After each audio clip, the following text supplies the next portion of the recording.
नमस्कार। दिन भर की हर खबर से आपको करने खबरदार मैं हूं श्वेता सिंह। आज से करीब 24 साल पहले शुक्रवार के ही दिन 12 मार्च 1993 को पहली बार इस देश को ऐसे आतंकवादी हमले का जख्म मिला था जो पहली बार सुनियोजित साजिश के साथ व्यापक पैमाने पर किया गया था। जब मुंबई में करीब 12 जगहों पर कार, वैन, स्कूटर्स में RDX फिट करके देश की आर्थिक राजधानी को तबाह कर देने की प्लानिंग के साथ एक तरह से मुंबई पर बॉम्बिंग की गई थी। 24 साल बाद मुंबई ब्लास्ट के 7 फाइनल गुनहगारों पर आज मुंबई की टाडा कोर्ट का फैसला आया है और इन 7 गुनहगारों में 6 को दोषी ठहराया गया है। लेकिन मुंबई ब्लास्ट केस तब तक बंद नहीं होगा जब तक देश को आतंकवादी हमले का सबसे पहला और सबसे भयानक जख्म देने वाला दाऊद इब्राहिम जिंदा है। मुंबई ब्लास्ट केस में तब तक इंसाफ नहीं होगा जब तक दाऊद इब्राहिम बचा हुआ है। आज मुंबई की टाडा कोर्ट ने अबू सलीम सहित 6 आरोपियों को 1993 के मुंबई ब्लास्ट केस में दोषी ठहराया है, जिनकी सजा पर आगे सुनवाई के बाद कोर्ट फैसला करेगी। इसमें से अबू सलीम को 2005 में पुर्तगाल से पकड़कर लाया गया था, लेकिन शर्त यह थी कि अबू सलीम को फांसी की सजा नहीं दी जाएगी। इसके अलावा मुस्तफा दौसा, जिसे UAE से पकड़कर लाया गया था और जिसने मुंबई ब्लास्ट में इस्तेमाल विस्फोटकों और हथियारों को पाकिस्तान से गुजरात लाने का काम किया था।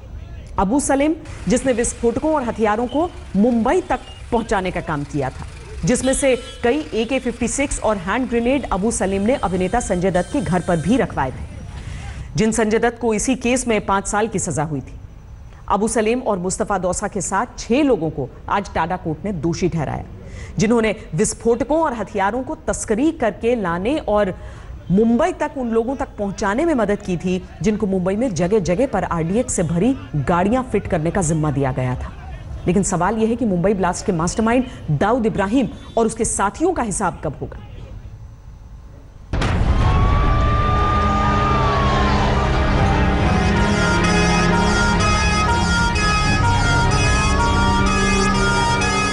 आज से 24 साल पहले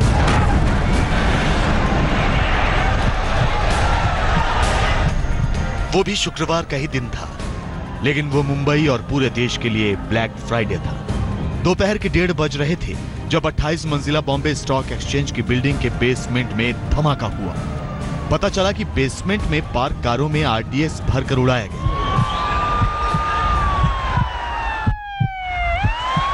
इसके अगले 2 घंटे के अंदर मुंबई के अलग अलग 11 बड़ी जगहों पर पावरफुल RDX से भरे सूटकेस, कार, वैन, स्कूटर से एक के बाद एक मुंबई पर ऐसी सीरियल बॉम्बिंग की गई जिसमें 257 लोग मारे गए। 90 लोगों की अंग भंग लाशें तक बटोरनी पड़ी। 1400 से ज्यादा लोग घायल हो गए। आज भी ब्लैक फ्राइडे याद करके सब काम चलते हैं। लेकिन 24 साल बाद भी क्या मुंबई को इंसाफ मिल चुका है? क्या देश को इंसाफ मिल चुका है? ये सवाल अब भी बाकी है, क्योंकि अभी तक जिनको भी 1993 के मुंबई सीरियल ब्लास्ट में सजा मिली है वो सब इस हमले के एक्टर ही कहे जा सकते हैं। इस हमले का डायरेक्टर दाऊद इब्राहिम, टाइगर मेमन और पाकिस्तान में बैठे उसके साथियों को क्या कभी पकड़ कर लाया जा सकेगा? ये सवाल तब हम सभी के सामने आता है जब 1993 के मुंबई सीरियल ब्लास्ट के केस में उन गुनहगारों का फैसला किया जाता है जो मुंबई का खून बहाने वाले हमले में शामिल रहे हैं। देखिए, मैं तो ये चाहूंगा कि यही 7 अभियुक्त तो वही सजा होनी चाहिए जो बॉम्ब ब्लास्ट में जिन्होंने बॉम्ब प्लान किए थे, क्योंकि अगर ये RDX आर्म्स एम्युनिशन नहीं भेजते तो शायद बॉम्ब ब्लास्ट नहीं होते थे। इसलिए कॉन्स्पिरेसी में सभी का हिस्सा बराबर का होता है। कोई मेन एक्टर रहता है, कोई डायरेक्टर रहता है पीछे करके।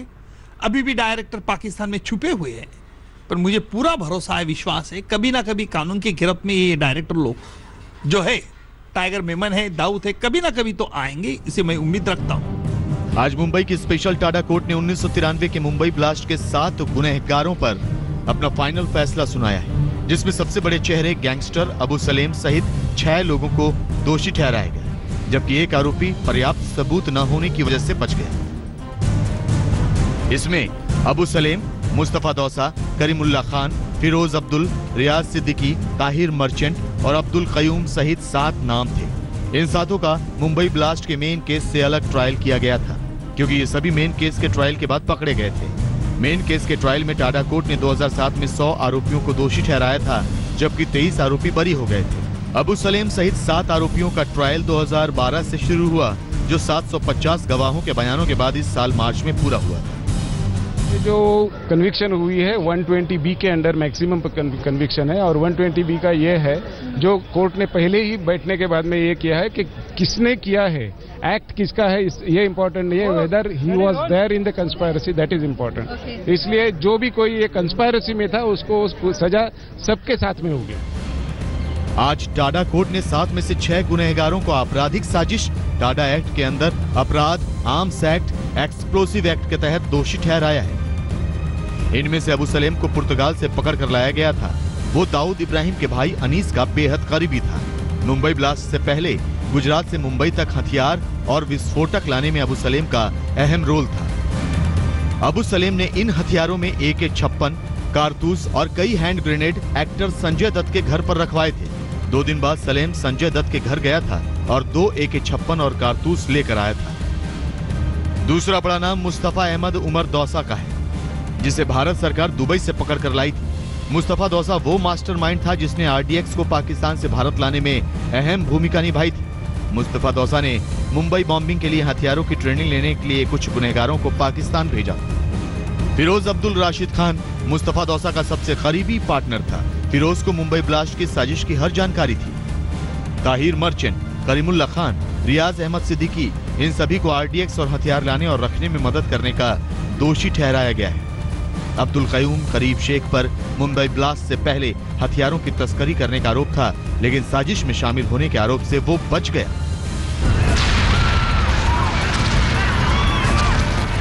1993 के मुंबई ब्लास्ट एक ऐसा सुनियोजित हमला था जिसमें साजिशकर्ताओं के जरिए भारत में बड़े शहरों और महत्वपूर्ण जगहों को निशाना बनाने वाले आतंकवादी हमलों की शुरुआत की गई थी, जिसके पीछे सीधे तौर पर पाकिस्तान का हाथ रहा है। 1993 मुंबई ब्लास्ट के मास्टरमाइंड दाऊद इब्राहिम और टाइगर मेमन भी पाकिस्तान में ही बैठे हैं। मुंबई का असली इंसाफ तभी होगा जब दाऊद और टाइगर मेमन का हिसाब किया जाएगा। दिव्येश, विद्या और मुस्तफा शेख के साथ साहिल जोशी, मुंबई आज। मुंबई ब्लास्ट के 100 से ज्यादा गुनहगारों को सजा हो चुकी है। इसमें मुख्य साजिशकर्ता टाइगर मेमन के भाई याकूब मेमन को 2015 में फांसी दी गई। आज अबू सलीम और मुस्तफा दौसा जैसे 6 गुनहगारों का हिसाब हुआ है, लेकिन ये उन सभी पीड़ितों के लिए पूरा न्याय नहीं है जिन्होंने मुंबई ब्लास्ट में अपनों को खोया है। पूरा न्याय तब तक नहीं होगा जब तक पाकिस्तान में बैठा दाऊद इब्राहिम, टाइगर मेमन, अनीस इब्राहिम और मोहम्मद दौसा के गले तक हाथ नहीं पहुंचते हैं। हम आपको पहले मुंबई ब्लास्ट के बारे में बता देते हैं, जो पूरे देश के लिए ब्लैक फ्राइडे था।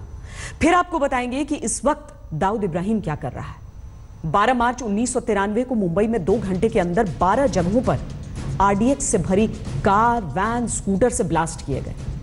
इसमें 257 लोगों की जानें गई, 90 लोग मौके पर ही मारे गए, करीब 1400 लोग घायल हुए थे। कम से कम 4 जगहों पर RDX से भरी जो गाड़ियां प्लांट हुई थी उसके विस्फोट नाकाम हो गए थे। जहां विस्फोट नाकाम हुए वहां पर बम और ग्रेनेड फेंक कर हमले किए गए थे ताकि ज्यादा से ज्यादा नुकसान हो। इन सीरियल ब्लास्ट की पूरी प्लानिंग मुंबई, रायगढ़, ठाणे, दुबई और पाकिस्तान में बनाई गई थी। समंदर के रास्ते पहले RDX और हथियार पाकिस्तान से गुजरात और फिर मुंबई लाए गए। मुंबई में विस्फोट करने की ट्रेनिंग के लिए यहां से लोगों को पाकिस्तान भेजा गया। वहां पर स्पेशल ट्रेनिंग कैंप लगे। मुंबई ब्लास्ट का डायरेक्शन दुबई में बैठा दाऊद इब्राहिम कर रहा था। यहां पर उसका करीबी टाइगर मेमन सबको काम सौंप रहा था। जनवरी से फरवरी के बीच AK-56, ग्रेनेड और RDX की समंदर के जरिए तस्करी करके भारत लाया गया था। हथियारों और विस्फोटकों को मुंबई में अलग अलग जगहों पर पहुंचाया गया, जिसमें खास तौर पर टाइगर मेमन के घर के लोग शामिल थे। जिन कार्टन में हथियार और विस्फोटक लाए गए थे उन पर लाहौर और इस्लामाबाद की मार्किंग भी थी। दाऊद इब्राहिम और टाइगर मेमन का परिवार ब्लास्ट से पहले भी भारत से भाग गया और ये दुबई से कराची चले गए। इन ब्लास्ट की प्लानिंग इतनी बड़ी थी कि ब्लास्ट के बाद भी करीब 2300 किलोग्राम RDX मुंबई में पकड़ा गया था। 1132 kilogram gelatin, 63 AK-56, 496 hand grenade, AK-56 की 39,000 कारतूस पकड़ी गई। ये पूरी प्लानिंग करने वाले इस साजिश के डायरेक्टर इस वक्त पाकिस्तान में हैं, जिसमें से 4 नाम हमने आपको पहले बताए हैं, दाऊद इब्राहिम, टाइगर मेमन, अनीस इब्राहिम और मोहम्मद दौसा। दाऊद इब्राहिम पाकिस्तान के कराची में बेफिक्र है।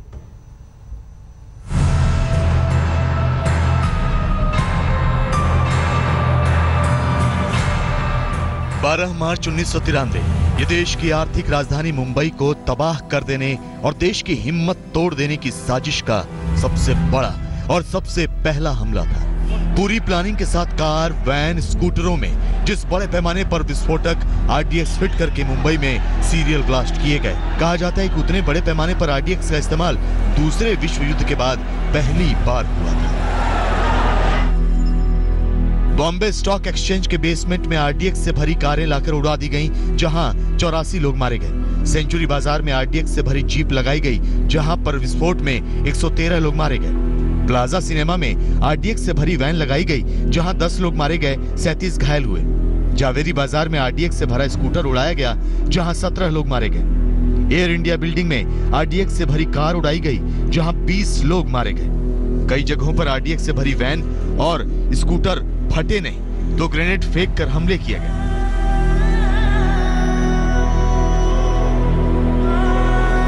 You see, main precaution is to defuse the detonator, which is entangled with the pencil timer. We are diffusing that. We are dismantling the detonator, and then we are proceeding further. Once we defuse this, then there won't be any this thing explosion. इतने बड़े पैमाने पर serial blast युद्ध छेड़ने से कम नहीं था। पूरी प्लानिंग की गई। तब के हालात में सांप्रदायिक तनाव का फायदा उठाया गया। इसी के नाम पर लोग इकट्ठा किए गए, पैसे जुटाए गए, हथियार और विस्फोटक मंगाए गए। ट्रेनिंग के लिए लोगों को पाकिस्तान भेजा गया। हथियार और विस्फोटक को मुंबई तक पहुंचाया गया। मुंबई में कार, वैन, स्कूटर में आरडीएक्स को फिट किया गया और ब्लास्ट की जगह तक पहुंचाया गया। और यह सब होने से ठीक पहले मुंबई ब्लास्ट के असली मास्टरमाइंड देश छोड़कर भाग चुके थे, जो आज तक पकड़ में नहीं आ सके। जब तक इन चेहरों के गले तक हाथ नहीं पहुंचेंगे, तब तक मुंबई और देश के लिए इंसाफ अधूरा है। दाऊद इब्राहिम, टाइगर मेमन, छोटा शकील, ये सब 24 साल बाद भी आजाद हैं और कभी गिरफ्त में आ सकेंगे, इसके बारे में पिछले 24 साल में शायद सोचा भी नहीं जा सका है। क्योंकि 24 साल से देश के जिस मोस्ट वांटेड गुनहगार की ऐसी कोई नई फोटो तक सामने नहीं आ सकी जिसकी आधिकारिक तौर पर पुष्टि की जा सके, उसे पकड़ा भी कैसे जा सकता है। बीच बीच में दाऊद पर शिकंजा कसने, उसके बीमार होने और यहाँ तक कि मौत की भी खबरें सामने आई, लेकिन आज तक को खुफिया एजेंसियों के सूत्रों से पता चला है कि ये सारी खबरें गलत हैं, क्योंकि दाऊद इब्राहिम और उसके साथी पाकिस्तान में आज भी आराम से रहते हैं। आज तक को मिली जानकारी के मुताबिक अभी 19 अप्रैल को कराची में जावेद मियादाद की पार्टी में दाऊद इब्राहिम भी शामिल हुआ था। जावेद मियादाद पाकिस्तान का पूर्व क्रिकेटर है और पाकिस्तान में दाऊद इब्राहिम का समधी भी। दाऊद इब्राहिम ने अपनी बेटी माहरूक की शादी मियादाद के बेटे जुनैद से करवाई थी। दाऊद इब्राहिम की सुरक्षा पाकिस्तान की खुफिया एजेंसी आईएसआई करती है। 3 स्तर की सुरक्षा को आईएसआई, पुलिस और दाऊद का खास आदमी जावेद चिकना देखता है। बीच में दाऊद जब बीमार हुआ था तो उसने मुंबई के एक बड़े अस्पताल से डॉक्टर और नर्स बुलाए थे। हाल के दिनों में दाऊद इब्राहिम ने कराची में अपनी गतिविधियां बढ़ाई हैं। ऐसे में उसकी सुरक्षा को भी 3 गुना बढ़ा दिया गया है। उसकी सबसे नजदीकी सुरक्षा उसका विश्वास पात्र जावेद चिकना करता है, जबकि बाहरी सुरक्षा का जिम्मा आईएसआई और लोकल सिक्योरिटी के पास है। दाऊद और उसके साथी पाकिस्तान और खाड़ी के देशों में आराम से हैं। वो आतंक से लेकर ड्रग्स के धंधे में लगे हैं। मुंबई ब्लास्ट के दूसरे आरोपी तो देश के कानून की गिरफ्त में आए और उन्हें सजा मिली, लेकिन जो इस ब्लास्ट के डायरेक्टर थे उन तक कभी हाथ नहीं पहुंच सके। इनका हाल वही होना चाहिए था जो याकूब मेमन जैसे गुनहगारों का हुआ था, जिसे 30 जुलाई 2015 को फांसी दी गई थी। याकूब मेमन दाऊद के साथी टाइगर मेमन का भाई था, जो मुंबई ब्लास्ट के मुख्य साजिशकर्ताओं में एक था। दिल्ली से मंजीत नेगी के साथ आज तक ब्यूरो। खबरदार में अब हम कश्मीर में आतंकवादियों की बौखलाहट को बताने वाला विश्लेषण करेंगे, जिसमें यह पता चलता है कि घाटी में सेना और सुरक्षा बलों का ऑपरेशन सटीक और निशाने पर है। आतंकियों ने आज अनंतनाग के अचबल में घात लगाकर पुलिस पार्टी पर हमला किया। यह इलाका दक्षिण कश्मीर में आता है। हमला इतना भयानक था कि 6 पुलिस वालों को शहादत देनी पड़ी। एक सब इंस्पेक्टर की भी जान चली गई। सब इंस्पेक्टर फिरोज पुलवामा जिले के रहने वाले थे। आतंकियों से लोहा लेने में सबसे आगे फिरोज ही थे। गुरुवार को भी घाटी के हैदरपुरा इलाके में 2 अलग अलग घटनाओं में आतंकियों ने पुलिस जवानों पर हमला किया था। इसमें 2 जवान शहीद हो गए थे। 24 घंटे में आतंकी हमले में 8 पुलिस के जवान, 2 सेना के जवान और 3 नागरिकों की जिंदगी गंवा दी। इनसे यह साफ हो जाता है कि आतंकी संगठनों में किस हद तक खौफ और खलबली है। हमारी सेना ने आज लश्कर के इनामी आतंकी जुनैद मट्टू को उसके आखिरी अंजाम तक पहुंचा दिया।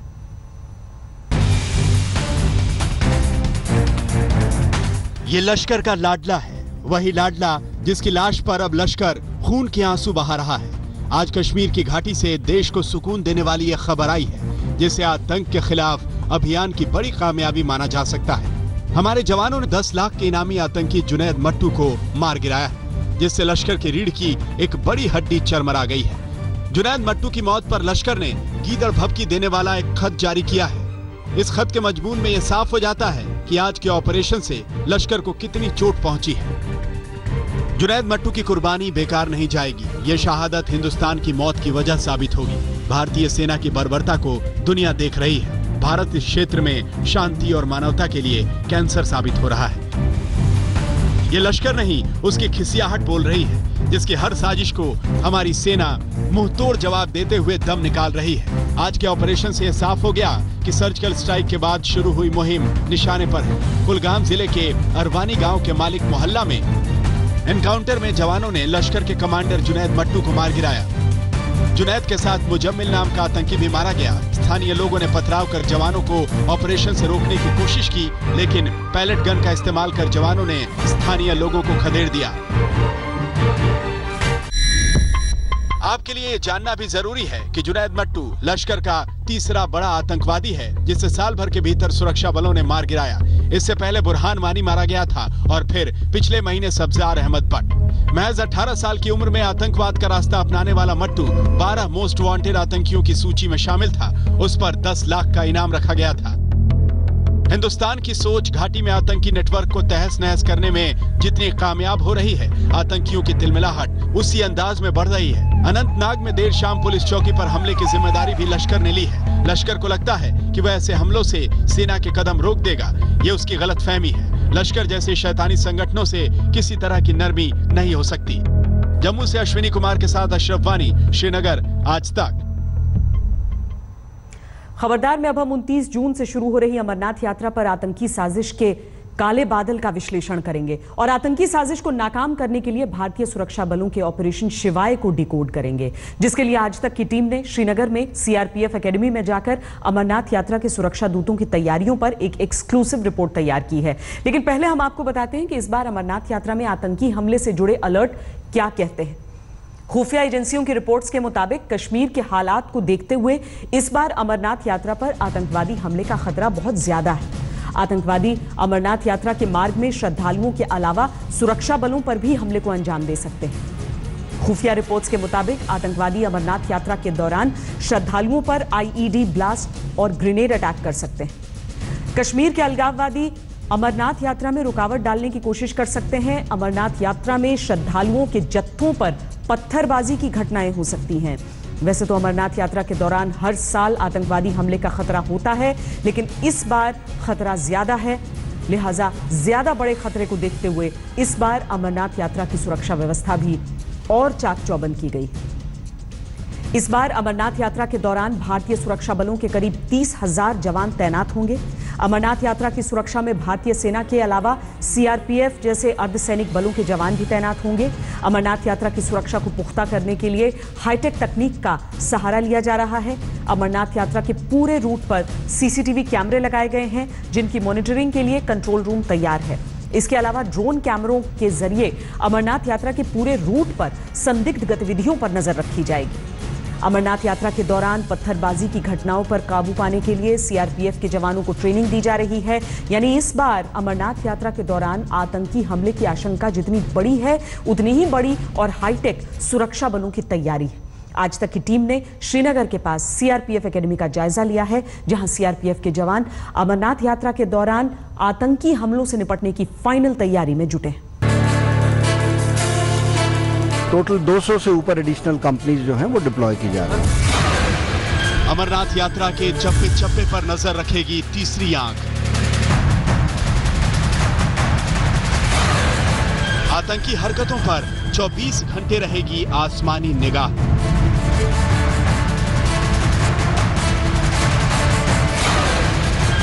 बाबा बर्फानी के भक्तों की फुल गारंटी लेंगे सुरक्षा दूत। अमरनाथ यात्रा के मार्ग पर सेना का ऑपरेशन शिवा।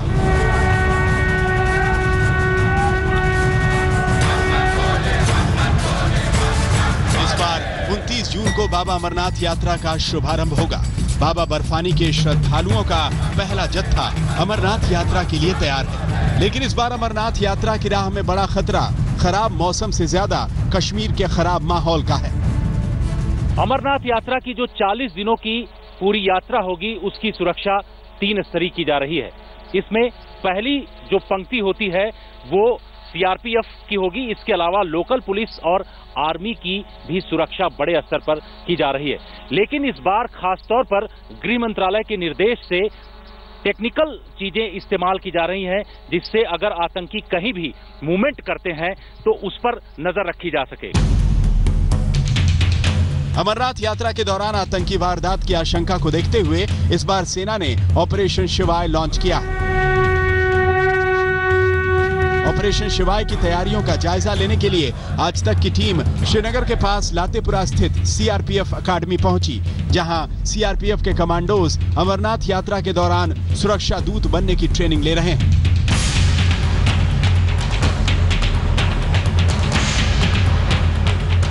अमरनाथ यात्रा को लेकर के इस बार बहुत ज्यादा आतंकी खतरा है।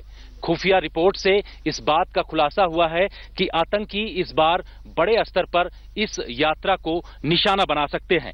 इसी के चलते जिस तरीके से आतंकी खतरा है वैसी ही सुरक्षा बलों की तैयारी है। सीआरपीएफ अकेडमी में हाथों में पत्थर लिए ये लोग सीआरपीएफ के ही जवान हैं। यहाँ पत्थरबाजों से निपटने की मॉक ड्रिल चल रही है। खुफिया रिपोर्ट्स के मुताबिक इस बार अमरनाथ यात्रा पर सबसे ज्यादा खतरा अलगाववादियों से है। लिहाजा ये जरूरी है कि अमरनाथ यात्रा के रास्ते पर तैनात हर जवान श्रद्धालुओं के साथ साथ अपनी सुरक्षा करने में पूरी तरह ट्रेंड हो। पत्थरबाजी के लिए जिस तरीके से ये आप देख रहे हैं कि पत्थरबाजी भी करते हैं और सीधे जो ग्रेनेड होता है जिससे धुआं फैलाया जाता है उस ग्रेनेड को रिवर्स ये लोग सीधे फेंक देते हैं सीआरपीएफ जवानों के ऊपर, उससे भी काफी खतरा होता है। तो कुल मिलाकर के अमरनाथ यात्रा से पहले जो टीयर गैस है उसका इस्तेमाल करने की पूरी ट्रेनिंग यहाँ पर ली जा रही है, क्योंकि खुफिया रिपोर्ट ये बता रही है कि इस बार अमरनाथ यात्रा के दौरान जो यात्री आएंगे उस यात्रा को बाधा पहुंचाने के लिए सेपरेटिस्टों की तरफ से बड़ा खतरा पैदा किया जा सकता है, पत्थरबाजी की जा सकती है और इसके लिए बाकायदे सीआरपीएफ के जवानों को ट्रेंड किया जा रहा है। अमरनाथ यात्रा पर आतंकी खतरे से लड़ने के लिए सीआरपीएफ ने हाईटेक तैयारी की है। अमरनाथ यात्रा पर आतंकी साए पर नजर रखने के लिए पूरे रूट पर ड्रोन कैमरों की नजरें रहेंगी। अत्याधुनिक सेंसर्स और कैमरों से लैस ड्रोन पहलगाम और बालटाल के रास्ते पर संदिग्ध गतिविधियों पर आसमानी नजर रखेंगे। खासतौर पर आप देख सकते हैं ड्रोन का इस्तेमाल किया जाएगा और ये ड्रोन उन तमाम रास्तों पर नजर रखेगा, चाहे वो पहलगाम से जाने का रास्ता हो या फिर बालटाल से रास्ता हो, उन तमाम रास्तों पर नजर रखेगा, जिससे कि अगर कोई भी संदिग्ध एक जगह से दूसरी जगह मूवमेंट करता है तो उस पर जानकारी तो मिल ही जाएगी। साथ ही अगर लोग पत्थरबाज वायलेंस फैलाने की कोशिश करते हैं तो उस पर भी इससे नजर रखी जाएगी और एक जगह अगर उनकी गैदरिंग होती है तो उसकी जानकारी सिक्योरिटी एजेंसीज के पास पहले से आ जाएगी। खास तैयारी यानी तीसरी आंख इस बार अमरनाथ यात्रा की सुरक्षा पर नजर रखेगा। अमरनाथ यात्रा के दौरान सेना के ऑपरेशन शिवाय में सीआरपीएफ के जवानों को ऐसी हाईटेक दूरबीनें भी दी गई हैं जो 1.5 किलोमीटर दूर तक संदिग्ध गतिविधियां पकड़ सकती हैं। साथ ही अमरनाथ यात्रा के रूट पर जगह जगह सीसीटीवी कैमरे लगाए गए हैं। सीआरपीएफ एकेडमी के दौरे पर गई आज तक की टीम ने उस लैंडमाइन प्रोटेक्टेड व्हीकल का भी जायजा लिया जो आतंकवादी हमले के वक्त सीआरपीएफ जवानों के लिए सुरक्षा दूत साबित हो सकता है। सीआरपीएफ की उस गाड़ी में मैं इस वक्त मौजूद हूं जिसको खास तौर पर तैयार किया गया है अमरनाथ यात्रा के दौरान जो अलग अलग जगहों से खतरे आ रहे हैं, जो इनपुट्स आ रहे हैं, उससे निपटने के लिए। दरअसल इस गाड़ी में आगे और पीछे 2 कैमरे लगाए गए हैं और इस कैमरे के जरिए उन लोगों पर नजर रखी जाएगी जो कि अगर पत्थरबाजी करने की कोशिश करते हैं या फिर कुछ नुकसान करने की कोशिश आतंकवादियों की तरफ से की जाती है। आप स्क्रीन में यहां पर देख सकते हैं कि ये जो पूरी सड़क है, इस सड़क के जो आवागमन हो रहा है उसकी पूरी यहाँ पर रिकॉर्डिंग भी इसमें होती है और उसकी पूरी जानकारी यहाँ से मॉनिटर की जा सकती है। ऐसे ही बालटाल का चाहे रूट हो या फिर चाहे रूट हो पहलगाम का, उन सभी रूटों पर इस तरीके से व्यवस्था की गई है और ये लैंडमाइन प्रोटेक्टेड व्हीकल है जिसमें जवान भी इस तरीके से तैनात रहते हैं और सुरक्षा करते हैं।